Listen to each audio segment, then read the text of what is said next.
He has had a lot of different titles during his 4 decades in politics: Chief of Staff to a Prime Minister and a Premier, Member of the Canadian Senate, Master of Massey College at the University of Toronto, and lately, the Ontario government's special advisor behind its new basic income pilot program. For more details on what he's recommended, we welcome Hugh Segal back to TVO. It's good to see you again in that chair. Great to be here. Let's just start from scratch. What did the Premier task you with doing? The task that I had was to develop a plan for how one might test a basic income project, how the test should be shaped, what would you actually test, what would be the contents of the test, how would you assemble samples for that purpose, what is it that you are trying to test, what outcomes are you trying to measure to see whether a basic income, which would replace welfare and replace ODSP, would be a better way to proceed, and why, and what are the underlying fundamentals that have to be taken care of in that kind of analytical frame. Just before we look at the specifics of what you recommended, you know, it's the oldest game in town where somebody recommends and then the politicians have to decide. How close to what you recommended did they agree to implement? I've got to give the government full credit. I had 108 pages of work that I had the privilege of doing last summer, over 90 recommendations, and I would say that they accepted about 85. So that is as good as one could hope for when it's, after all, ministers of the Crown who have to make the decisions. People like myself were just asked to lay out why we think the test should proceed in a certain way, why we think it's an important proposition to do something other than welfare and other than ODSP because of the benefits one could achieve. So I have to give them credit that so far they appear to be following most of the advice that they were given. They have chosen to go sort of Hamilton Brantford as one area, Thunder Bay as a second, Lindsay as a third. Was that your recommendation, or they go on their own on that? I didn't mention the precise names of communities because that's what politicians should decide. You okay with those three? I think they're very good choices because when I said, here's the types of communities you need to look at. You need to look at communities where there are economic shifts so that people end up in financial difficulty from time to time, and you will see whether the present system is helpful. You should look at communities which are largely rural, which have a different economic base than those that are urban. You should look at communities that have a mix that involve, for example, our brothers and sisters in the First Nations, as well as people who do different kinds of work, so that you can test how the new approach affects people who find themselves in poverty for a host of different reasons. And to be fair to the Premier, they were good enough to seek my advice and make the paper I did public. But they had over 40 public sessions and close to 50,000 submissions from across Ontario, from other Ontarians who had views just as compelling and important as my own, which they took into consideration in the design of the actual pilot, which they announced. Does it bother you as a lifelong Conservative Party supporter to be saying such nice things about the Liberal Premier of Ontario? Well, I separate out the issues. I don't think poverty is a partisan issue. I'm only being partly facetious with that. No. But you have been sort of relatively effusive in your praise of how they've gone about implementing this. Well, the Premier will know how I vote and how I've voted all my life, and none of that is ever going to change. That being said, I think on this issue, she has gone out of her way to put together a really solid, fair-minded test. And let me also say that she was more than delighted with me speaking to both the leader of the official opposition and the leader of the third party to make sure they had information about what the content was going to be about my recommendations.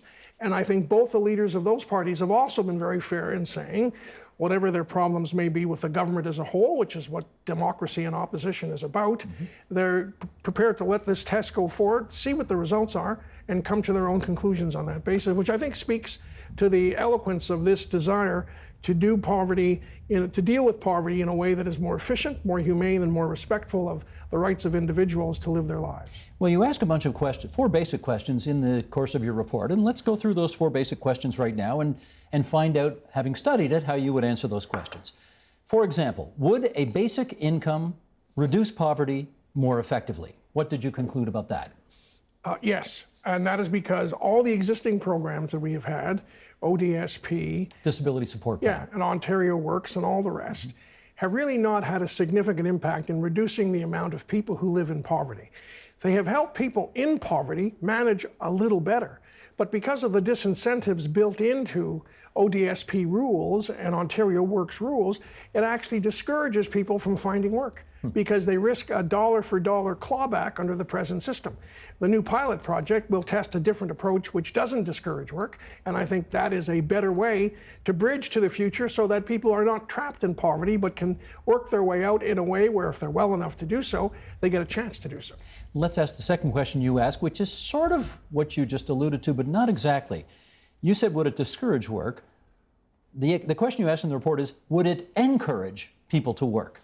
What's the conclusion there? Well, any program that says we're going to give you $640 a month, and if you earn more than $200, we're going to tax it back at 100%, whatever it may be doing, it's not encouraging work. And so, and I met with people in the preparation of the discussion paper who said that, one woman who was a very bright young economist happened to be a paraplegic and said she knows as she gets older, the costs of managing the paraplegia are going to become more substantial. Under ODSP, she gets about $1,200 a month now, but if she were to find work that generated meaningful income, which she had the capacity to do, she could lose that benefit, a risk she wasn't prepared to take. Any program that makes people work against their own long-term economic best interests, however well-intentioned, is wrong, and we need to find a better way. You ask whether this would reduce stigmatization. There is a stigma to being on welfare and to being on ODSP. I don't think there's any doubt about that. Would a basic income pilot reduce the stigma of being on those programs? Well, because depending on how it ends up being organized based on the results of the pilot, everybody would file their income tax. And those who fall beneath a specific level would be automatically topped up. And you'd be topped up for the period of time during which you're beneath the level which is deemed to be appropriate. And for those people who say, why would this ever work? I would say, well, because it does now. In Ontario, Mr. Davis was Premier, which was my first exposure in government to this. We had a circumstance where our New Democratic friends and our Liberal friends during the Davis minority government of 75 made a motion at committee to reduce the Minister of Social Policy and her deputy's salary to $1, not by $1, to $1. And when we found out why that was, it was the Honourable Margaret Birch, the first female Minister of the Crown, and Doug Wright, a very distinguished Canadian who was the Deputy Minister, because at that point in the cycle, 35% of Ontarians over the age of 65 were living in poverty. Now, they were mostly women. The men didn't live quite as long as they do now. And the stories about them buying a little bit of dog food and cat food to add some protein to their diet were not apocryphal. They were true. So when this program was brought in, and I remember having said to the minister and to the deputy, why don't we find out what the NDP and the Liberals are really up to here? Because they don't care about your salary. They care about something else. Well, the numbers were clear. And when the report came to Cabinet, pointing out that 35% of senior Ontarians were living in poverty, the most conservative finance minister at that point in Ontario's history, W. Darcy McHugh, Bank of Montreal cufflinks and pinstripe shirt, and the Duke of Kent. Still, to this day, dresses that way. To this day, God love him, said, these are the people who got us through the Depression. These are the people who were there when their husbands were off at war. They're not going to be allowed to live in poverty in our Ontario. And within a few months, the Guaranteed Annual Income, the GAINS program, was announced, which was an automatic top-up, no new bureaucracy, no new forms to fill out, just file your taxes, you'd get topped up. That spread to other provinces. The federal government now calls it the GIS, which means if you have no other source of income at all, you can get as much as $1,200 a month. It's not perfect, but it's a start at some measure of civility, and it doesn't bring with it any stigma. So if we can do that for older folks who deserve it, why can't we do it for people who fall into poverty, usually for reasons beyond their control? Canada now is in the top 5 worldwide, OECD numbers, for how we manage poverty amongst senior citizens. But for working age people, we're down around number 23 or 24. Slovenia is doing better than we are. What's that about? We can manage this, and this test will indicate the best way to proceed. So if we can quote Mitt Romney's famous line, what's sauce for the goose might be sauce for the gander. It might have worked for seniors, therefore maybe it'll work for younger people. I don't normally quote Mitt Romney, but if you're prepared to do so, I'm okay with it. Good enough. Another question you ask, would it produce better health outcomes and better life chances for recipients? Conclusion on that is? Well, what we know now is that welfare recipients have people who live beneath the poverty line. By the way, we're also talking about working people who live beneath the poverty line, who are not getting welfare, but are earning less than what is deemed to be the low income measure. Folks get sick sooner when they're poor. Their diet is worse. Their kids have worse educational outcomes. They go to hospital at a younger age. They stay longer because they have nowhere to go. They have shorter lives. And poverty is one of the very best predictors of bad health outcomes. So we know that if you can reduce the level of poverty, you can reduce the people who have bad health outcomes, and they get longer lives, better quality of life, all of which has huge savings for the system, aside from being a humane and moral way to try to encourage social and economic growth and activity.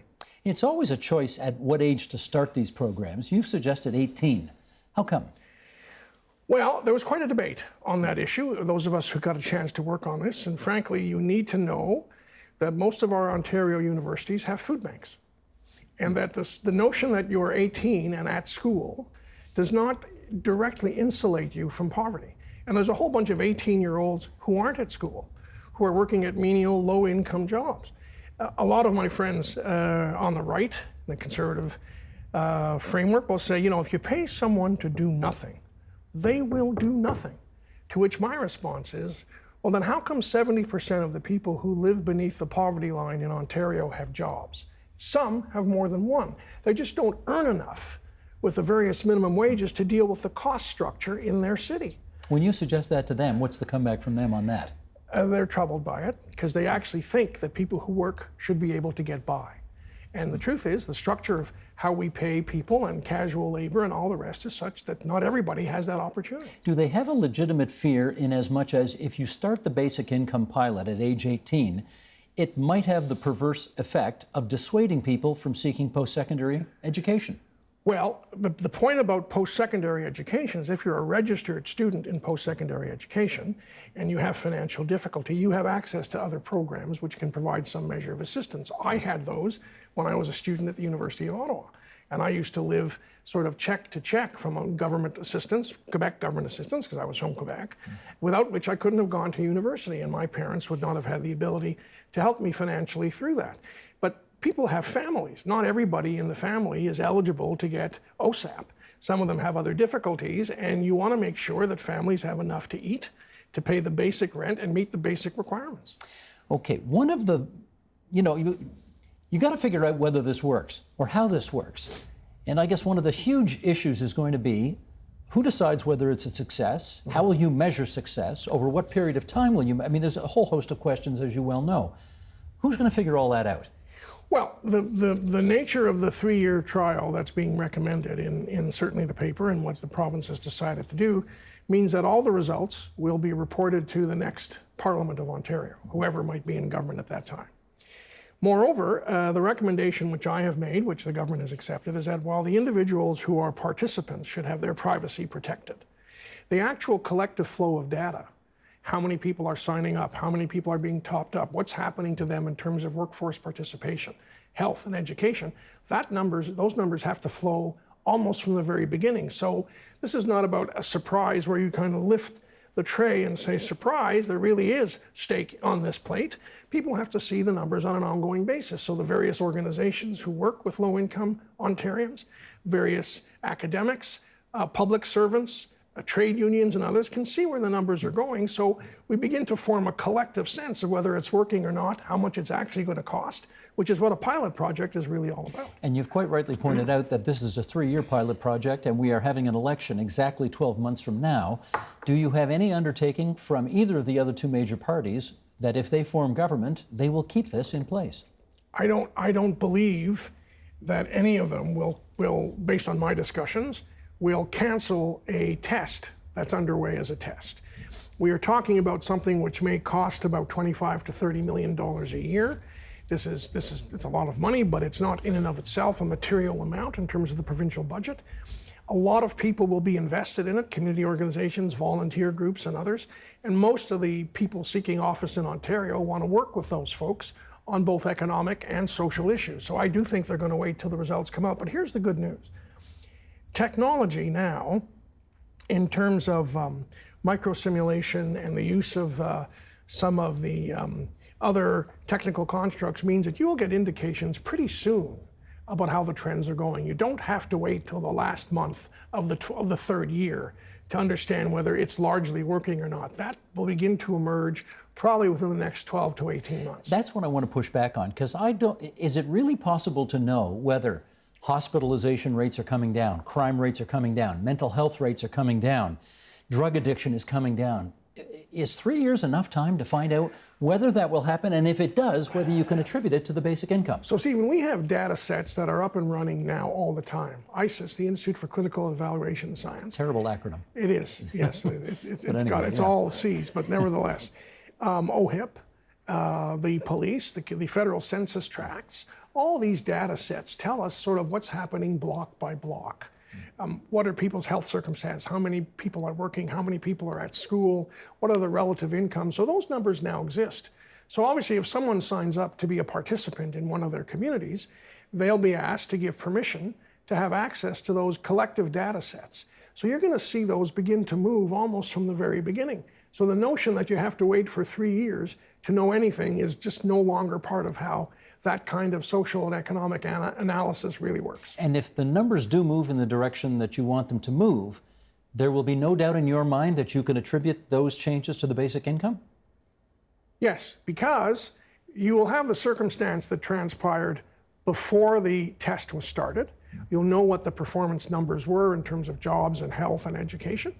Then you'll have a group of people who are actually getting topped up through the new approach compared to a control group who are in the same community but are not getting topped up. So you can easily look at what's happening for each group to see where the change is, and you'll know what the causal factors are.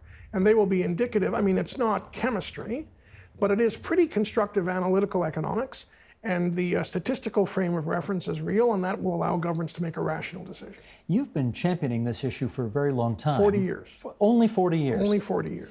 And you have finally managed to get your flag planted in the ground with the government of Ontario. It's not my flag. It's a lot of other people have worked very hard on this. Okay, a flag, let's call it that. How disappointed are you going to be if, after 3 years' time, those numbers don't do what you hope they will do? Well, I say at the very beginning of the discussion paper that this test has to be shaped so that there is no assumption that it's going to be successful. There's no assumption that the data is going to support every proposition in the hypothesis itself. Quite the contrary. This paper, this pilot has to be shaped so that we get good news and bad news. There'll be aspects of this that don't work the way people hoped. There may be some aspects which work far better than people hoped. We have to have a completely open mind, let the chips fall where they may, and so the members of the legislature, the government of the day can make a decision based on rational data. The fact that one would say we're not going to make a fundamental change to how we deal with poverty without testing a new approach first, I think is actually what a rational democracy should be doing. But I would think it would be, I'm not trying to overdo it here, but I would think, having spent 40 years championing this issue, if you don't see some pretty significant progress out there now that we're finally putting a basic pilot program in place, a basic income pilot program in place, I mean, that's going to be pretty soul-destroying for you, is it not? Well, you know what? Nobody has the right, however enthusiastic they may be about something, however long they've worked on it, to believe that just because you've been on the side of that debate, you have a right to have it turn out the way you want. Democracy is about different points of view, different perspectives, hopefully based on fact and evidence. Evidence-based decision-making is a good thing, and you got to run with the risks. But I would rather run with the risks of trying something new that is inspired by a respect for the human condition, respect for people's privacy, a respect for people's dignity, than say, you know what we're doing is just fine, no need to change. And that was the other option that any government could have had. And to the credit of this administration and the two opposition leaders, that's not where they went. Let's finish up on this. When you and I reconvene in 3 years' time on this issue, we'll talk before that on other things.